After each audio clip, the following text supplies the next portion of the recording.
It's a political joke, and I need to give my answer on that. We'll let the Attorney General respond, and then the gentleman can move to his next question. It's my time. Within 40 minutes, you asked me a question. Within 40 minutes, Wexner's name was added back. Within 40 minutes of me catching you red-handed. Red-handed. There was one redaction out of over listed as a co-conspirator.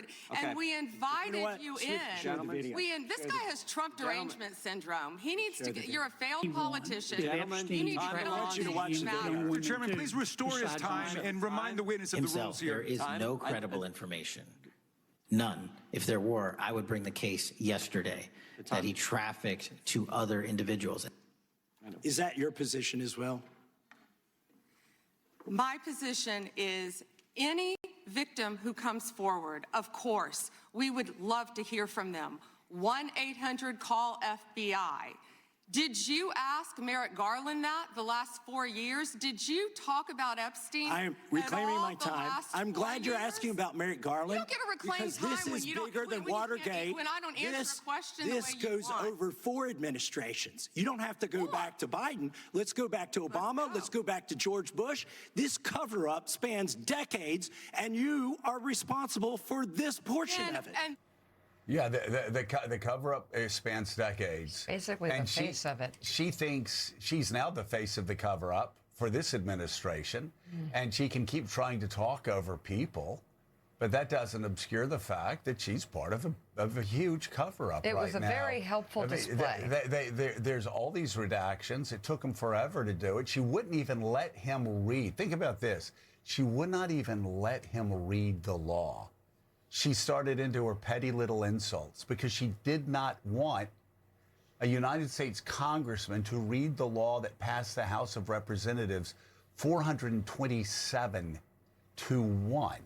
And she said she was ready to hear from the victims. No, the victims stood up, and she refused to turn around and even look at them. Let me say that again.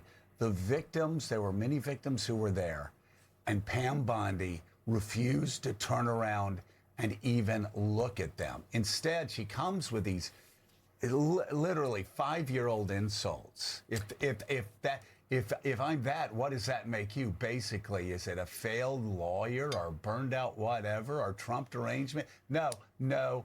Those that have Trump derangement syndrome are those who've basically thrown all of their professional careers overboard because they're so deranged at trying to get into the good graces of Donald Trump that they will literally ignore child rape victims. It's Bondi, two-shot with the victims. I just think it's interesting because here was her moment on the national stage as the Attorney General of the United States, to be a woman who stands up for other women. She won't turn around. She decided to turn her back on victims of repeated sexual abuse, some of them at the time in their lives when they were children. That right there is who Pam Bondi is now. And I mean, for Republicans who remain silent, who continue to follow in these footsteps, it's going to get harder, as you could see yesterday. As you could see yesterday, it's getting harder to do what you do because it looks terrible. It looks so obvious. It looks so brutally obvious that you are not working for the American people at all. Are working for these women who, as young girls, were trafficked, were abused, were molested, were passed around. I just can't believe as a woman she would put herself in that position. And so now we have the image of her turning her back on child rape victims. And she's doing it literally and in her work as the Attorney General. And these victims even say now they would go back in and work with the Justice Department with her after that. And Well, nothing. They don't work. Let's bring in co-hosts of our 9 a.m. hour and our 9th hour, I'm sure, staff writer of The Atlantic, Jonathan Lemire. 10th, 11th, and 12th, White House reporter for Axios, Mark Caputo, presidential historian and Pulitzer Prize-winning author John Meacham, and MS Now congressional reporter Michael Schnell. John Meacham, it was a sad, pathetic moment yesterday on Capitol Hill. You know, as I've been saying all along, there was this feeling before, hey, we're owning the libs. We're way past that now. Now they're owning themselves. And my general attitude is pity the compliant. They are so weak. So weak in so many ways, and also so terribly exposed now. Yeah. You know, on one level, the facile thing to say is what you saw yesterday was the Attorney General using a kind of Fox News, Newsmax, Chat GPT, right, to kind of push back with this, if I may, cable news vernacular of you don't answer a question, you just make your point. And that's true. It's culturally really interesting, I think, that the pugilistic style has just infected everything. But that's, to some extent, as you say, a side point.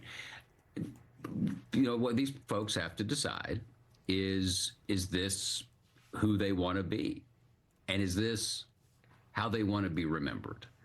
You know, and my own sense is that God knows we've all made a billion mistakes in life, but at a certain point, if you're the Attorney General of the United States, if you're a member of the cabinet, if you're a United States senator, if you're a member of the House of Representatives, if you're a judge, you've sworn an oath not to one particular man with an active cell phone, but a ticking clock on how long he's in office. But you swore an oath to defend the Constitution against all enemies, foreign and domestic. And at some point, that has to matter. You know, Michael Schnell, you were on Capitol Hill yesterday around this hearing, talking to members in the hallways. These are many of the same congressmen and women who've been talking about the Epstein files for years and years and years, and rightly so, before, frankly, much of the country was even aware of it. What is the reaction when you have the Attorney General behaving like a press secretary, lobbing insults, but more importantly, not answering any questions, and what every day looks more and more like a cover-up, like they're protecting someone or some people in these files? How are the members on the Hill reacting to all this? They're bringing it back to the survivors and the victims, Willie. I mean, throughout this entire exercise that has to do with the Epstein files and bringing that resolution to compel the Justice Department to release them, which was a massively uphill battle, waiting for those files. Now the fallout from that, dealing with the redactions and the delayed release, it's always come back to the victims and the survivors. Lawmakers I speak to, including and most of all, Thomas Massie and Ro Khanna, who are the Republican and Democrat leading this effort, have always said that they're doing what they're doing to get the survivors justice, to help those victims receive justice. So the split screen and the image that we saw yesterday of Pam Bondi beginning the hearing by saying that the FBI is willing and able and looking forward to talking to any victims who want to bring information forward about Jeffrey Epstein, and then seeing those victims in the room wearing shirts that showed the redactions on the files and saying that they haven't been contacted by the DOJ to talk about it. It was just such a split screen, and that's what lawmakers continuously come back to, because, again, that has been their why throughout this entire process. So, you know, the fallout from now members saying that the DOJ is looking at their search history when they're in there, the fallout from the redactions and if they're being done properly and if enough information has been put forward about those, that's a separate issue, and it comes second and third to the number one issue, which making sure that the survivors receive justice. And I think a lot of lawmakers are looking at that split screen yesterday of Pam Bondi saying one thing and then the survivors themselves in the room saying a complete different thing. You know, Jonathan Lemire, a little commentary before you take it to Mark Caputo. I mean, I just was watching this all day yesterday, and I thought if her goal, as some argue, was to protect the president from some information that might be damaging to him, she did the worst job you could possibly do, because she has just re-energized all the people who might be exhausted at this point, including some of the victims. If anyone was thinking of walking away or thinking, oh my God, I just can't take it anymore, she was infuriating, number one, but that wasn't the worst thing that she did. If indeed she was trying to protect someone in her performance, she appeared to be dishonest.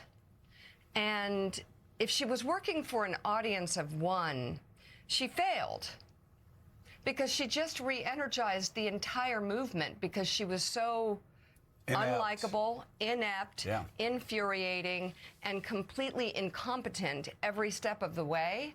And, you know, her demeanor even was, I'd say, if I will say the women who are fighting for their lives right now, the victims and those supporting them, this morning, they are re-energized to take this to the very end. Yeah, John, all she did was re-energize them. And I wouldn't say, for me, it wasn't infuriating. It was embarrassing. It was inept. It looked like a total, it was the opposite reaction. She made it look like a total cover-up. And Will, obviously, she has just multiplied Americans' interest in the Epstein files, because now everybody is asking, what are they hiding? What's going on? What is she hiding? And this leads to, again, Howard Lutnick. Mate, could this White House do more to gin up more interest in the Epstein files than keeping on a guy caught lying red-handed, who admitted that yesterday or the day before, red-handed on his relationship with Jeffrey Epstein? It seems that every move they make is calculated to generate more interest and more intensity on the Epstein files. And that's been a through line for a year now. It was last February when Pam Bondi, they handed out those binders from the Epstein material to the right-wing influencers, and there ended up being nothing there. And every move they've taken along the way to try to reduce interest in the Epstein files has backfired. Every move they've made to try to shift the conversation or to push it aside has only reignited questions about just what exactly are they hiding? What is bothering the president and his family so much that they're doing this? And, you know, we have Pam Bondi, the Attorney General, like so many in Trump's cabinet, always deeply concerned about her standing in the president's eyes. We know, we've reported, the president has not always been very happy with how DOJ has handled the Epstein matter. So we have seen Bondi try to overcompensate in other ways, like being involved with the election interference probe with Tulsi Gabbard, talking about political prosecutions of Trump's foes. Now, most of those haven't worked out. We saw that again this week when a D.C. grand jury refused to bring charges against those lawmakers who all they did was speak out against the need to not follow lawful orders. But Mark Caputo, I mean, you're deeply sourced in MAGA politics. You're deeply sourced also in Florida politics, where Pam Bondi is from. So what is your sense, the people you're talking to, reactions in both camps? Like Joe said at the top of the show, people in Florida like sort of can't believe their eyes what they're seeing here. But also, do you think what Bondi has been doing, in particular yesterday, is it being looked upon favorably by the only set of eyes that matter, President Trump's? I don't know the answer to the last question. In the end, Donald Trump, pardon me, has been the guiding force on how the Epstein files have been released. So while the reports have come out that he's lamented that, oh, you know, this is so bad and Bondi screwed up or DOJ screwed up or the FBI screwed up, they've done it because they're doing it at the direction of the White House and at the direction of the president. This is ultimately his call.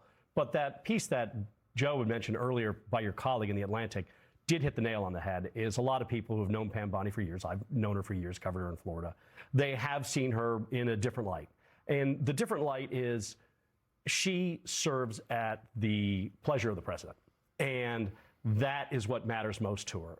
I know from others who have told me that after Matt Gaetz had been the Attorney General nominee for Trump and that had fallen by the wayside, the president asked Bondi to be his Attorney General, and she said no. She didn't want to do it, and he insisted on it. So in the back of her head, from what I understand, she probably understood what it was going to take and how difficult it was going to be. And now you're seeing the results of it. It's just been a shambolic mess. Yeah, John Meacham, before we go to break, I don't want to be distracted by the shit show that went on yesterday. I'd rather talk about an extraordinary moment that shows, I think, the low point thus far through today. The low point of this administration's lawfare campaign against Donald Trump's political enemies. Think about this just for a second. Take a deep breath and tell me the last time a United States president tried to arrest 6 United States senators from the other side of the aisle and congressmen for simply stating facts, in this case, military law, and exercising the First Amendment rights. Again, I want to repeat that. A United States president tried to indict and jail 6 United States senators, congressmen for simply stating facts and exercising their First Amendment rights. I mean, I would say, how far do you have to go back? But I don't know that that's ever happened before, and that's just how bad things are getting right now inside the White House. Yeah, when I say something is unprecedented, it's against my business model. So it's worth noting. Right. That's uncharted territory. It's the worst kind of, I don't even want to say it's authoritarian adjacent. You know, it's authoritarian. That's authoritarian. That's authoritarian. And, you know, this is where arresting opponents, canceling elections, rigging elections, these are the trouble signs. And anyone who doesn't think this is worth noting and heeding simply isn't paying attention. And let's be very clear, we're not banging on our high chairs here. This is not just, what did the Attorney General say? The Trump derangement syndrome. At a certain point, the United States of America was founded, as Alexander Hamilton said, to see whether deliberation and reason could take a stand against force and accident. And right now, this is reason against force. And that is as fundamental a question as we've ever faced, I think. And we face it at this hour. We sure do. Yeah, there is derangement here, but it is coming from the side, the White House, and those who are desperately trying to defend the indefensible. And speaking of that, yesterday, Michael Schnell, the Speaker of the House, lined up with the President of the United States when you caught up with him and suggested that members of Congress should be indicted, arrested, indicted, jailed for exercising their First Amendment rights and restating what military code is. Were you surprised by that response? Is there any backlash from other members of Congress saying, what sort of precedent do you think you're setting that a president can just arrest us, have us arrested by his Justice Department because he doesn't like what we're saying? Yeah, I mean, Joe, it's been just this fascinating comment from Speaker Johnson, the person who is in charge, the highest ranking lawmaker on Capitol Hill, in charge of the 435 members of the House, 4 of whom had filmed that video, and then alongside the 100 senators, 2 of whom were in that video as well. And for the Speaker's knee-jerk reaction to learning this news and commenting to be that those members, again, 4 of whom work under him, under his ranks in the House, that they should be indicted. I'll play the audio for you, and then we can talk about it on the other side. And just to put into context, this was on Monday night, literally just minutes after this extraordinary news story had broken that the grand jury had rejected indicting these 6 Democrats. I caught up with the Speaker in the halls of the Capitol, and I asked him, do you believe they should be indicted? And he said yes. I listened to him in his own words here. Federal prosecutors tried to indict the 6 Democrats in the disobey illegal orders video, but a grand jury in Washington rejected that. Do you believe that those 6 Democrats should be indicted? I'm going to reserve comment on this until I review that. That's the first I've heard of it. I mean, look, I think that anytime you're obstructing law enforcement and getting in the way of these sensitive operations, it's a very serious thing, and it probably is a crime, and they probably should be indicted. But they were just reiterating the law that members of the military should not have to obey illegal orders. Yeah, but I think they went further than that. I think they were suggesting that they disobey the orders, and I think that crosses a line. And now, look, guys, I'll note that Speaker Johnson yesterday spoke on the topic again and sort of tried to walk back a little bit, saying, does he believe that these lawmakers deserve to be in jail? No, but he does believe that the conduct should be called out as inappropriate. But again, I mean, let's set the scene. It's as you mentioned, telling members of the military that they don't have to obey illegal orders. That's already the law. And if you hear Speaker Johnson, it's the law. He said that he hadn't heard about this story and he wants to reserve comment, but then he went ahead and did comment, and it was interesting that his knee-jerk reaction was to side with President Trump on this issue that has been center stage for weeks now in Washington, that's been explosive in the Capitol, that was his decision to align himself with the president. I'll note that there have been some Republicans who have pushed back. We heard from Tom Tillis yesterday, the Republican from North Carolina, senator, who said that, that political lawfare should not be right in any circumstance, essentially saying he was relieved that the grand jury had rejected these charges. Senator Lisa Murkowski said similar things, and even Chuck Grassley, who is the chairman of the Senate Judiciary Committee, which has jurisdiction over the Department of Justice, said that the department should be focused on taking out real criminals and, essentially saying that these 6 Democrats are not within that category, but just certainly a fascinating response there from the speaker. Again, his immediate knee-jerk reaction to side with the president. It just shows that there's such little room these days between most members of Congress, Republicans up on Capitol Hill, and President Trump.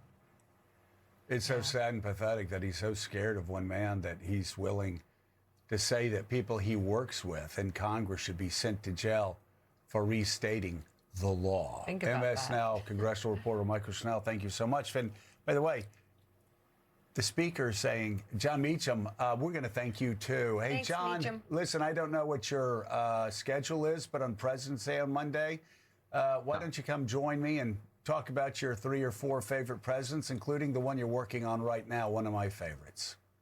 Love it. Love it. And that will, I know the audience is now really excited about this. And so they're probably blocking out the morning. And Mika looks like she's just about to go crazy with joy. Well, my feeling is it's President's Day, and I think people that watch should be able to turn on our show and sleep through it at the same time. And so we would love for you come on the whole 4 hours. That would be great to have you. Look, it's a dork Super Bowl, and I think we should all be tuned.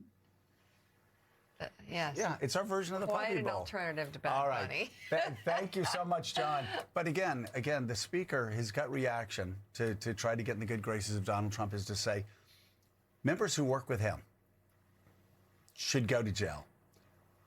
Senators should go to jail for restating what the military law is, what the military says the military law is, restating what Pete Hegseth said repeatedly on Fox News before he worked for Donald Trump, what Pam Bondi put in a legal briefing a year before she became Attorney General, for stating the obvious. And again, stop and think about this. Pam Bondi's Justice Department tried to arrest members of Congress for restating a law that Donald Trump doesn't like. He didn't even have to answer. I mean, that's really how you want to spend your time in Washington? Because this will be remembered. Yeah. This is, and I just want to say it again, this is just a blip in time.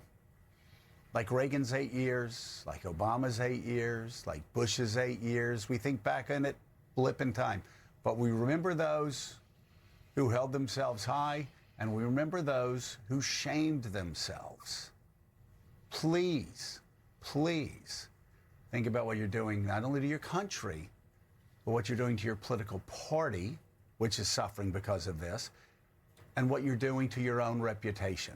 You don't need this. You just don't. Still ahead on Morning Joe, ranking member of the House Judiciary. Immigration enforcement officials caused the closure of El Paso's airspace for more than 6 hours yesterday after firing an anti-drone laser and not coordinating that with the FAA. That's according to reporting from the New York Times that cites several sources briefed on the situation. The Times writes that Custom and Border Protection officials deployed the weapon on loan from the Defense Department without giving aviation officials enough time to assess the risks to commercial aircraft.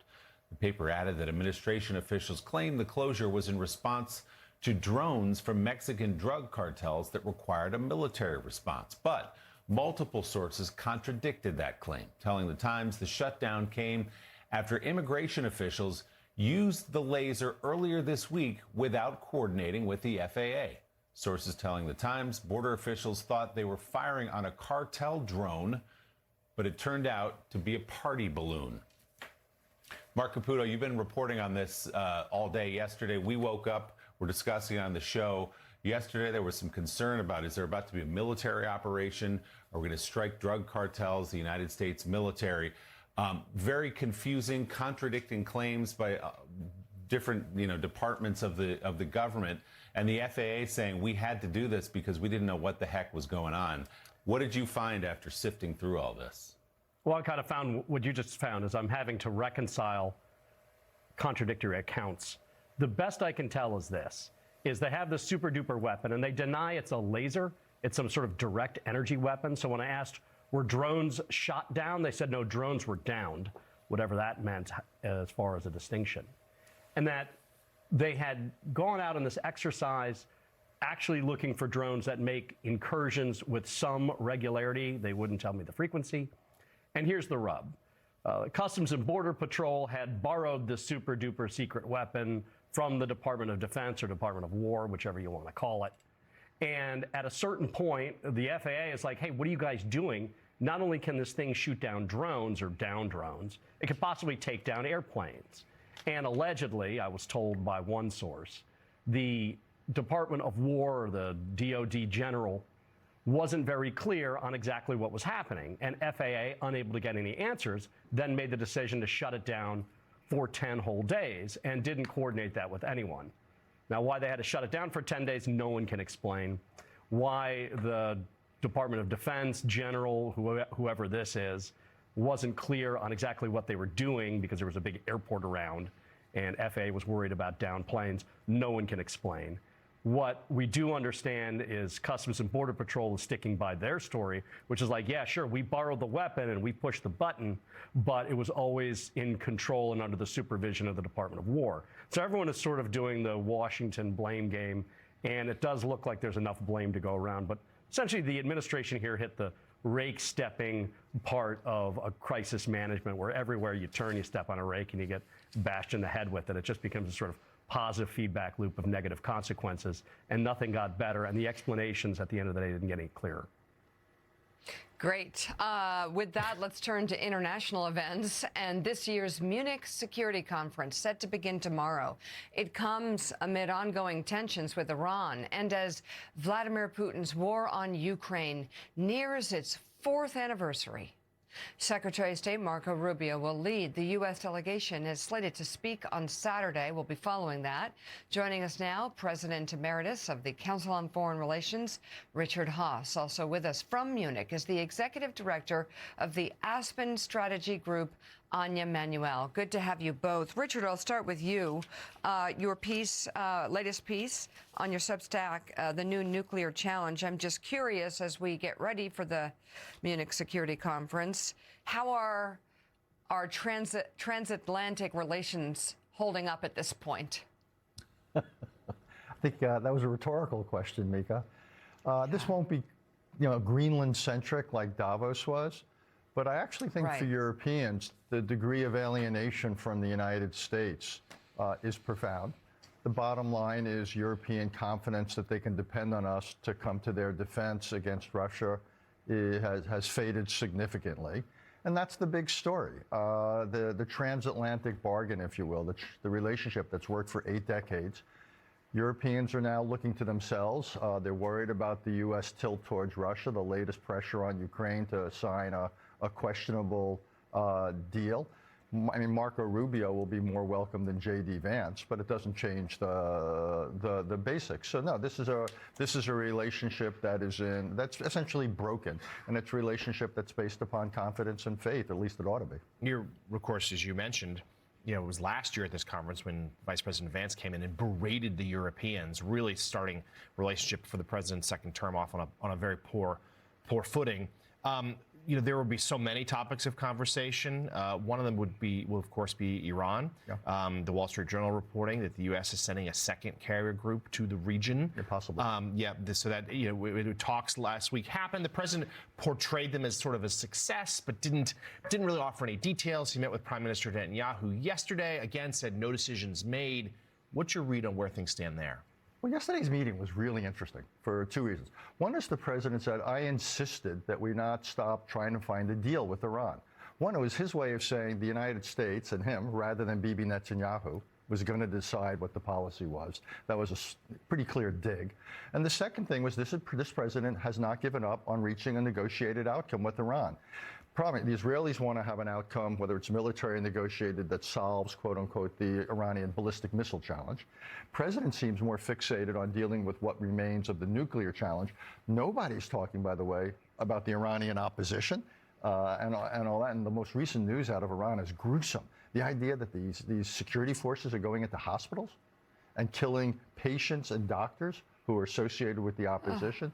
So it's really gruesome sort of stuff. But I think the president is still, despite putting together this armada, I think he very much is wary of a large military encounter with Iran. So maybe something small, Jonathan, a strike, but not a war. But I think actually a narrow negotiated outcome that he then claims a success, almost like he did in Gaza.